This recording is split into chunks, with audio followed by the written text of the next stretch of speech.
அனைவருக்கும் வணக்கம். நான் ரொம்ப நேரம் எடுத்துக்க விரும்பல, ஒரு 5 நிமிஷத்துல பேசி முடிச்சிடுறேன். இங்கு எங்களை வாழ்த்த வந்திருக்கும் ஊடக நண்பர்கள், திரைத்துறைக்கு, திரை கலைஞர்களுக்கு தொடர்ந்து ஆதரவு அளித்துக் கொண்டிருக்கிற ஊடக நண்பர்களுக்கு முதல்ல என்னுடைய நன்றி கலந்த வணக்கங்கள். மற்றும் மேடையில் வீட்டிற்கும் இங்க வீட்டிருந்த ஆண்டோர்கள், சான்றோர்கள், பெருமக்கள் மற்றும் வந்திருக்கும் அனைத்து ஸ்பெஷல் கெஸ்ட் அனைவருக்கும் என்னுடைய நன்றி கலந்த வணக்கம். இப்போ ஜின் அப்படிங்கிறது வந்து இப்போ என்ன தெரிஞ்சவங்க எல்லாருக்குமே தெரியும். ஐ லவ் பெட்ஸ் அண்ட் இப்போ ஜின்னு வந்து நம்ம சொல்லலாம், அந்த நாய் வந்து வளர்க்குறோம். இப்போ சொல்லிட்டு இருந்தாங்க யாரோ இந்த மாதிரி பூனை நான் வளர்க்குறேன், நாய் வளர்க்குறேன், பெட்டு வந்து பேயை கூட வந்து நம்ம பெட்டா வைக்கலாமா அப்படிங்கிறத இயக்குனர் பாலா அவர்கள் வந்து என்கிட்ட சொன்ன போதுதான் நான் ரியலைஸ் பண்ணேன். ஆனா அங்கேயே வந்து ஒரு அமானுஷ்யமான ஒரு விஷயம் நடந்தது. இந்த படம் ஃபுல்லாவே இன்னைக்கு இந்த இடத்துல மேடையில நம்ம வந்து வீட்டு இருக்கோம் அப்படிங்கறதே ஒரு பெரிய ஒரு மிரக்கல் அப்படின்னு தான் நான் சொல்லுவேன். ஏன்னா இந்த ஜின் அப்படிங்கறத பத்தி நான் ஒரு எங்கேயோ படிச்சேன். அண்ட் ஒரு நவரசா அப்படிங்கிற ஒரு வெப் சீரிஸ்ல ஒரு ஜின்னை பத்தின ஒரு சின்ன ரெஃபரன்ஸ் வந்திருந்தது. அதை பார்த்துட்டு அது ரொம்ப லேட்டா தான் நான் பார்த்தேன், 2022-23 கொஞ்சம் உட்காந்துட்டே இருந்தேன். பார்த்தா ஒரு 1 வீக்ல எனக்கு கால் வருது. நான் வந்து பாலா அப்படின்னு ஒரு டைரக்டருங்க, இந்த மாதிரி நான் வந்து விஜய் படங்கள்லாம் ஒர்க் பண்ணியிருக்கேன், நான் வந்து ஒரு கதை பண்ண போறேன், கேட்குறீங்களா அப்படின்னு உடனே ஜின் அப்படின்னு வருது. எப்படின்னு தெரியல, இந்த படம் ஃபுல்லா வந்து அவ்வளோ கோஇன்சிடென்சஸ். நான் வந்து சம்டைம்ஸ் யோசிப்பேன், இங்க வந்து சொன்னாரு ஆர்கே செல்வமணி சார் தான் சொன்னாருன்னு நினைக்கிறேன், ஐ திங்க் ஆர் உதயகுமார் சொன்னாருன்னு நினைக்கிறேன். இந்த படத்தை வந்து பத்தி பார்த்த உடனே எனக்கு வந்து மைடியர் இந்த பட்டணத்தில் பூதம் வந்து ஞாபகம் வந்ததுன்னு நான் சொல்லுவேன். அதை விட வந்து மைடியர் குட்டிச்சாத்தான் இன்னைக்குதான் சார் எனக்கு தெரியும், கேஆர் சார் தான் அதை வந்து டிஸ்ட்ரிபியூட் பண்ணியிருக்காரு அப்படின்னு. ஆனா சின்ன வயசுல நாங்க பார்த்து ரொம்ப ரசிச்ச ஒரு படம் அந்த மைடியர் குட்டிச்சாத்தான். ஏன்னா நம்ம படம் பேய் அப்படின்னாலே நம்ம பயப்படுற ஒரு விஷயமா நம்ம பாக்குறோம். ஆனா பேய் கூட வந்து அது ஒரு பாவமான ஒரு ஜீவனா தான் நான் பாக்குறேன். ஏன்னா இங்க வந்து பாத்தீங்கன்னா பேய், பூதம் ஆர் கடவுள், ஆன்மீகம், இது அமானுஷ்யம் ரெண்டுமே வந்து இந்த இன் யாங் பட்டர்ஃபிளை எஃபெக்ட் எல்லாமே வந்து ஒன்னாதான் நான் பாக்குறேன். அது ஒரு பாசிட்டிவ் எனர்ஜி அப்படின்னு நம்ம சொன்னோம்னா அது வந்து ஒரு ஆன்மீகமா மாறுது. அதே ஒரு நெகட்டிவ் எனர்ஜியா மாறும்போது அதை வந்து நம்ம ஒரு அமானுஷ்யமா நம்ம பாக்குறோம். சோ இந்த படத்துல வந்து இந்த மைடியர் குட்டிச்சாத்தான் அந்த மாதிரி வந்து ஒரு என்டிட்டி ஒண்ணு இருக்கும். அண்ட் இந்த சொன்னாங்க இந்த மாதிரி வந்து 16 பூதங்களுக்கு தலைவன் வந்து ஒரு ஜின்னு அப்படிங்கும் போது அது ஒரு மல்டி லெவல் மார்க்கெட்டிங் மாதிரி இருக்கு பாருங்க. அதுவும் ஏதோ ஒரு இப்ப எப்படி வந்து மனசுக்குள்ள நம்ம ஒரு இதை வச்சுட்டு தான் ஒரு ஆன்மா சுத்திட்டு இருக்கு வாழும் போது, அது இறந்த பிறகும் அது ஒரு மனசுக்குள்ள ஏதோ ஒரு வச்சுட்டு தானே போகுது ஒரு ஆன்மா, ஒரு ஆவி அப்படிங்கறது. அந்த வகையில நான் வந்து எப்படி ஒரு நாயோ பூனையோ ஒரு சிம்பத்திக்குரிய ஒரு எம்பத்திக்குரிய ஒரு ஜீவராசியா நான் பாக்குறேனோ, அதே மாதிரிதான் ஒரு அமானுஷ்யமா இருக்கக்கூடிய ஒரு ஆவியையும் ஒரு பேயோ பூதமோ ஏதோ ஒரு விஷோட தானே இந்த உலகத்துல இதே பிளானட்ல இதே யூனிவர்ஸ்ல வந்து சுத்திட்டு இருக்கு. அந்த வகையில பார்க்கும்போது நம்ம அதை பெட்டா, அதுவும் வந்து ஒரு சில்ட்ரனுக்கு தரக்கூடிய ஒரு ஹாரர், ஃபேண்டசி, காமெடி அந்த மாதிரி ஒரு படமா வந்து உருவாக்கி இருக்கிறது, இந்த கதையை உருவாக்கி இருக்கிறது முதல்ல வந்து பாலா அவர்களுக்கு மிகப்பெரிய வாழ்த்துக்களும் பாராட்டுகளும். அதுல வந்து பாலா பத்தி நம்ம சொல்லணும்னா அவரே வந்து ஒரு லக்கி பர்சன் அப்படின்னு தான் சொல்லணும். ஏன்னா அவர் வந்து இந்த வைரல் ஸ்டார் அப்படின்னு சொல்லி ரீசெண்டா ஐ திங்க் வனிதா மேடத்துக்கு ஒரு பேர் கொடுத்தாங்க நினைக்கிறேன், வைரல் ஸ்டார் வனிதா. ஆனா உண்மையா அந்த வைரல் ஸ்டார் அப்படிங்கிறது பாலா அவர்களுக்கு தான் பொருந்தும். ஏன்னா அவர் வந்து நல்லா பாருங்க, அவர் வந்து பயங்கர லக்கியான ஒரு பர்சன். இந்த கதையை ஆரம்பிச்சதுல இருந்து அவர் சொன்ன எந்த ஒரு டேட்லயும் மாற்றமே இல்லாம ஷூட்டிங் நடந்தது.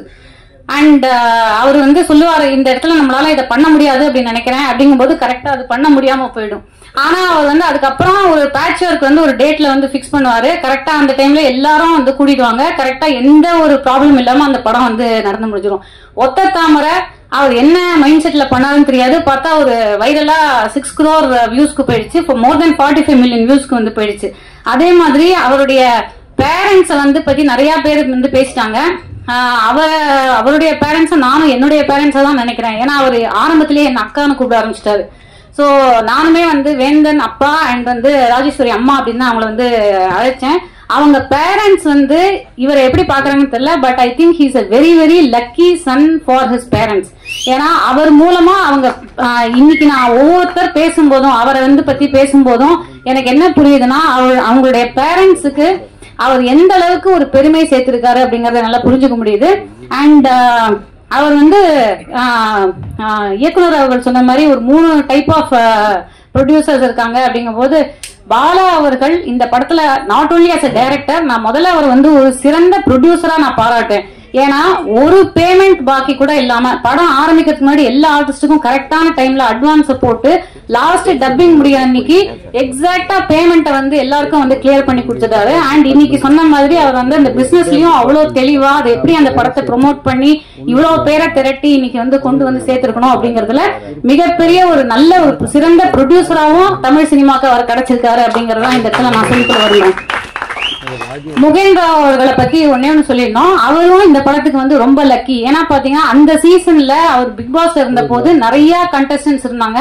அவங்க எல்லாருமே வந்து ஈக்குவலி ரொம்ப ஒவ்வொருத்தரும் ஒரு ஒரு வகையில சிறப்பித்த கண்டஸ்டன்ஸ். ஆனாலும் அவர் வந்து மக்களுடைய மனதுல இமிடியட்டா ஒரு கேட்ச் ஆன் ஆகி அவருக்குன்னு வந்து ஒரு லக்கி சாம் அப்படிங்கிற மாதிரி இருந்து இவங்க 2 பேர் காம்பினேஷன், அதாவது பாலா அண்ட் இவங்க 2 பேரும் சேர்ந்தாலே இந்த ஒத்த தாமரை மாதிரி ஒரு வைரலான கண்டென்ட் கொடுக்க முடியும். அதே மாதிரி இவரும் வந்து பிக் பாஸ் டைட்டில் வின்னர் ஆகி இந்த படத்துல ஜின் அப்படிங்கிற படத்துலயும் இதே காம்பினேஷன் வந்து லக்கியா எல்லாருக்கும் ஒர்க் அவுட் ஆகும் அப்படின்னு நான் நினைக்கிறேன். பவ்யா அவங்கள பத்தியும் 100% அவங்க வந்து எல்லாரும் அவங்களுடைய லுக்ஸ் தான் வந்து சொல்றாங்க. But what I found in her, அவங்க வந்து ஒரு north Indian, I think she's Rajasthani or something, Punjabi. ஆனா அந்த டயலாக் எல்லாம் நான் ஆல்மோஸ்ட் தமிழ் கத்துக்கிட்டாங்க எங்களோட நடிக்கும் போது. ஒரு அமேசிங் பெர்ஃபார்மர். அண்ட் இந்த படத்துக்கு அவங்களும் வந்து இந்த அமானுஷ்யத்தெல்லாம் நிறைய ரியலைஸ் பண்ணிருக்காங்க. அதை பத்தி கண்டிப்பா நீங்க சொல்லணும் அப்படின்னு நினைக்கிறேன். இந்த படம் நடந்துட்டு இருக்கும் போதே நிறைய ஷூட்டிங் ஸ்பாட்ல மற்றும் அவர் வந்து தங்கியிருந்த இடத்துலயும் சில அமானுஷ்யமான சம்பவங்கள் வந்து நடந்துட்டு இருந்தது. அண்ட் தமிழ் இதுலயே வந்து சினிமால இந்த பிரான்சைஸ் அப்படின்னு நம்ம சொல்லுவோம், அரண்மனை, காஞ்சனா, அந்த மாதிரி ஜின் அப்படிங்கறதும் பார்ட் 1, பார்ட் 2, பார்ட் 3 அப்படின்னு ஒரு நல்ல பிரான்சைஸா அமையணும் அப்படிங்கறதும் இந்த நீதியரசர் அவர்கள் வந்து பேசும்போது அவர் பேசிட்டு இருக்கும் போதே ஒரு அமானுஷம் சொல்ல முடியாது, ஒரு நல்ல ஒரு கோஇன்சிடென்ஸா நலம் வாழ அப்படின்னு ஒரு பாடல் வந்தது. அந்த மாதிரி இந்த படத்துக்கு வந்து பல சின்ன சின்ன டீடைல்ஸ்ல நிறைய நல்ல விஷயங்கள் நடந்திருக்கு. சோ இது வந்து ஒரு மிகப்பெரிய ஒரு பிரான்சைஸா ஜின் பிரான்சைஸ் அப்படின்னு வந்து ஒரு 5 வருஷம் 10 வருஷம் கழிச்சு ஜின் பிரான்சைஸ். அதுல ஆரம்ப கால ஜின் பார்ட் 1ல வந்து நான் நடிச்சேன். அதே ஜின் பார்ட் 10 எடுத்தாலும் அதுல நான் நடிக்கணும் அப்படிங்கறது என்னுடைய prayers. And thank you all for coming. உங்களுடைய பிளெஸிங்ஸ் இங்க வந்து மனிதர்களாகிய நம்முடைய பிளெஸிங்ஸ். ஆன்மீக துறையிலிருந்து வந்திருக்காரு மகாவிஷ்ணு அவர்கள், அப்புறம் காவல்துறையிலிருந்து வந்திருக்காங்க, அண்ட் நீதித்துறையிலிருந்து பல துறைகள் அட்வொகேட் வந்திருக்காங்க.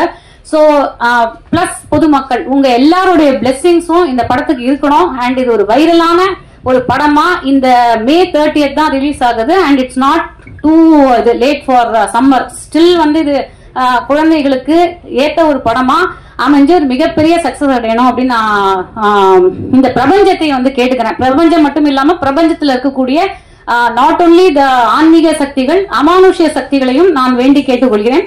நன்றி, வணக்கம்.